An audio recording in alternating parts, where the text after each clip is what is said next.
Hey guys, just thought I would take a couple minutes to talk about my home studio setup that I have going on and the resources that I tapped into to help kind of educate myself on that.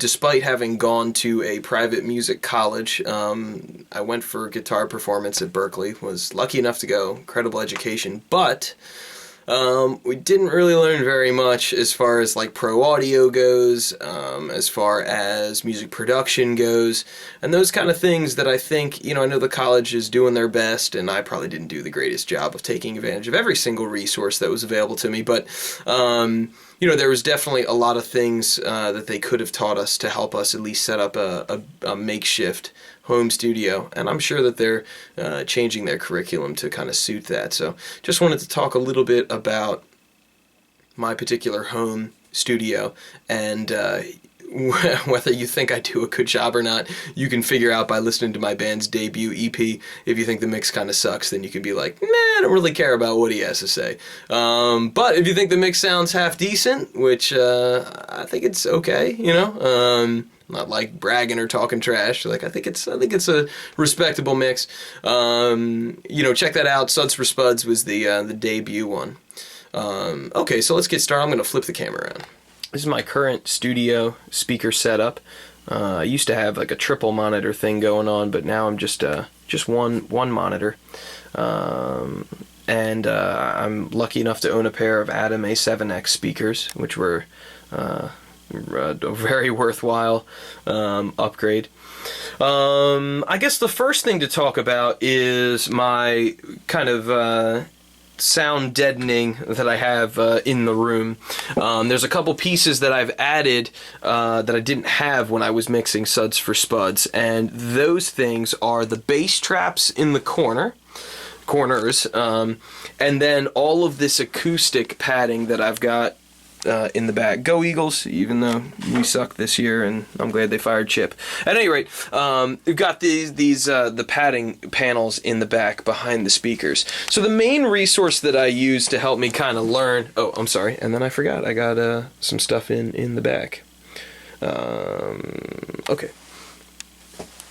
The main resource that I used was this series of videos that Rhode put together, Rhode microphones, called Studio Rescue. I'd highly recommend watching those. They're very useful. A little it just kind of does the same thing over and over again in everybody's room that he walks into, but very, very helpful. I mean, he walks into a room and just goes like, wow, this is crap, you're in this corner, you shouldn't be there, you should do this, or don't do that. And that was what I took the biggest inspiration for my room. So I used to have my computer set up over there with me kind of in the corner. My room is sort of small, and that was a huge mistake. I mean, having it kind of in the middle over here, I mean, it just, the frequency response was just weird because it went back into this like beveled, really should be like a closet, just no doors are on it, and the frequencies were getting trapped in there, and that was kind of where I was sitting. Now my scotch and just in bourbon sits back there instead. Seems like a better place for that's what should be back there in the closet. Okay, so why did I add the new pieces since Suds for Spuds?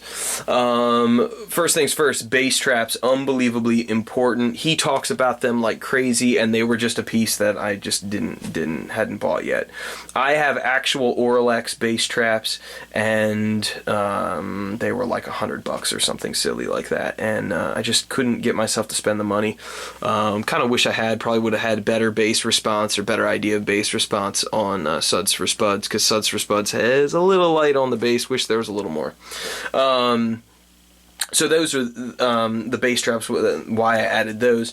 Then I watched a couple other videos and from other companies like Oralex, and they were talking about one of the first places that they picked is something that he never mentions in Studio Rescue, or rarely mentions, which is some acoustic padding behind the speakers themselves. He spends the primary amount of his time focusing on these guys on the sides, which are supposed to be your first reflection point.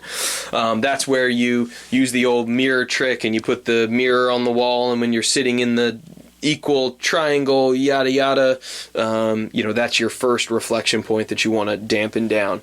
As far as just listening to music when I'm chilling, these have made a unbelievably big difference for just helping me like hear the music clear. The ones behind the speakers made a huge difference. Now, I'm hoping that you guys will be able to hear the fruits of those labors when it comes time to mix our next EP, which is coming up, which is due out, sooner than later, hopefully. So pieces of advice for setting up your room, whatever room you happen to be in. First things first is make sure that your computer desk speakers are in the sort of center of the room, in the middle, that we've got an equal distance from one wall to the next. I thought I did a good job when I measured it originally. I measured it again recently, and it's not actually dead center. So, it probably would be better if it was to the left by about 2-3 more inches, but it is what it is. Obviously, this room kind of sucks for mixing.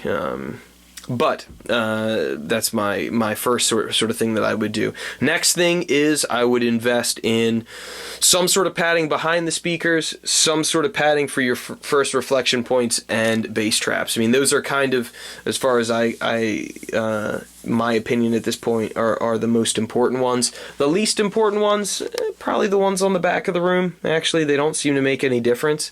That might be because of my particular room setup. So with my particular room, there's this sort of section that juts out by about 1.5 feet from my door, and I'm thinking that's probably why the stuff in the back doesn't do as good of a job as it does maybe in the Studio Rescue episodes. So that's my acoustic padding and kind of why I chose what I chose and why I have what I have where I have it. It's by no means a perfect setup or a perfect scenario, but I feel like I've got it figured out fairly well at this point for what my room is.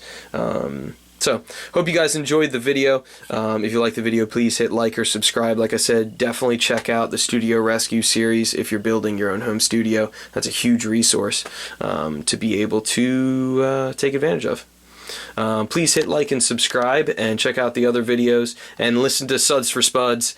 Leave some comments below, maybe. Tell me if that mix was okay, or if I just suck at what I do. And don't be a troll. It's cool, I get it. Take it easy, guys.